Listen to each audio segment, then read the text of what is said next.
Suara mesin menderu. Api menyembur ke langit pagi. Dan dalam 73 detik, dunia menyaksikan harapan menjadi tragedi. 28 Januari 1986. Pagi yang dingin di Kennedy Space Center. Suhu turun jauh lebih rendah dari biasanya. Es tipis menempel di struktur baja. Para teknisi berjalan cepat. Napas mereka terlihat di udara. Di landasan berdiri megah pesawat ulang-alik, Space Shuttle Challenger. Hari itu bukan sekedar peluncuran biasa. Hari itu adalah momen yang ditunggu oleh seluruh dunia. Program ini bernama Teacher in Space Project. Untuk pertama kalinya, seorang guru akan pergi ke luar angkasa. Namanya Krista McAuliffe. Ia bukan pilot, bukan ilmuwan roket.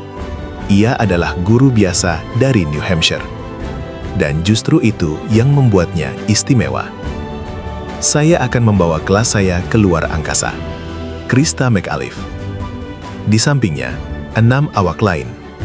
Francis R. Scobie, Komandan. Michael J. Smith. Allison Onizuka. Judith Resnick.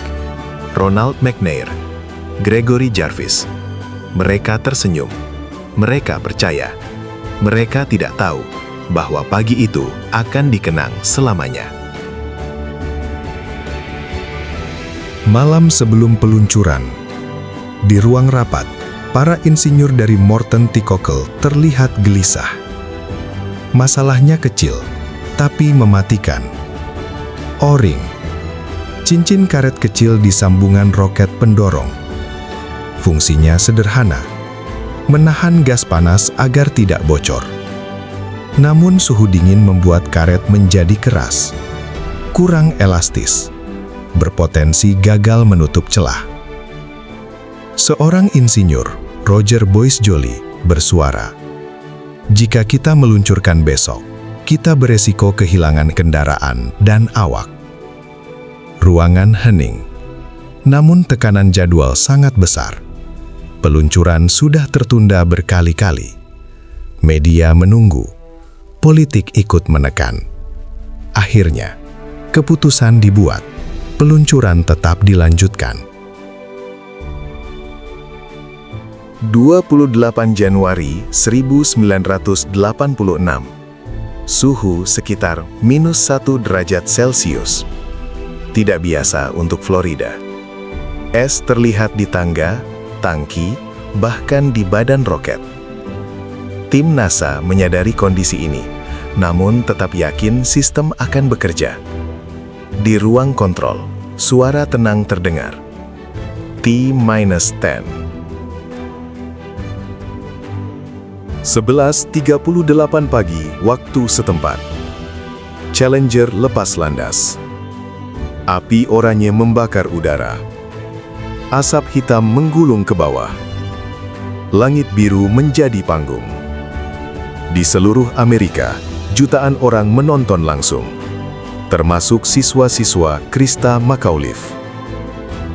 73 detik berikutnya akan mengubah segalanya. T+0.678 detik. Kamera menangkap sesuatu yang hampir tak terlihat. Asap hitam kecil keluar dari sambungan booster kanan. O-ring gagal menutup sempurna.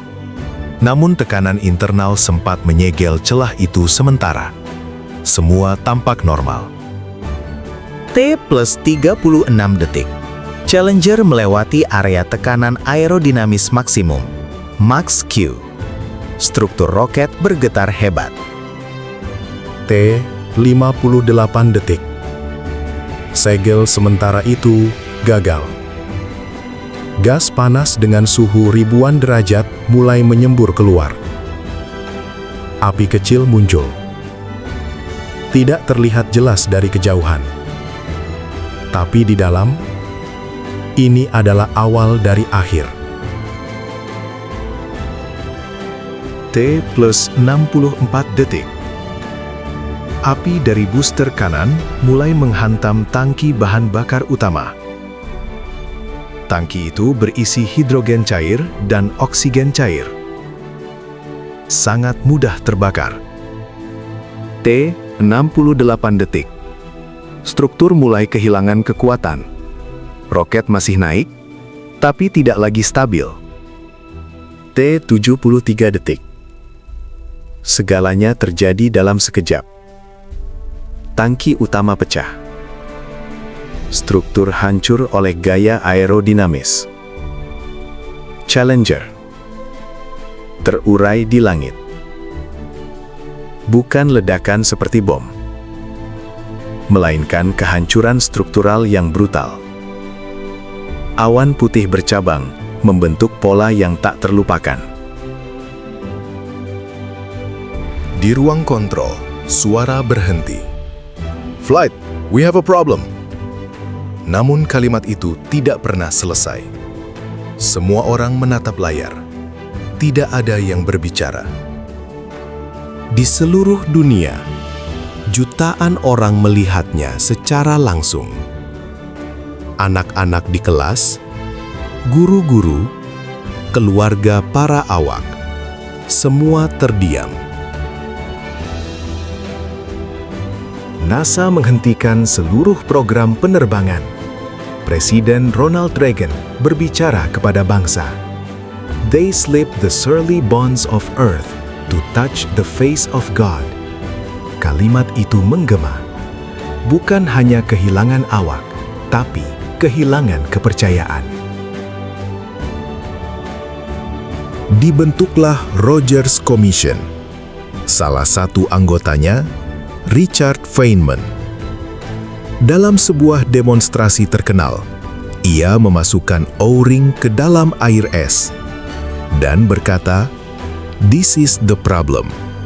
Sederhana, tapi mematikan.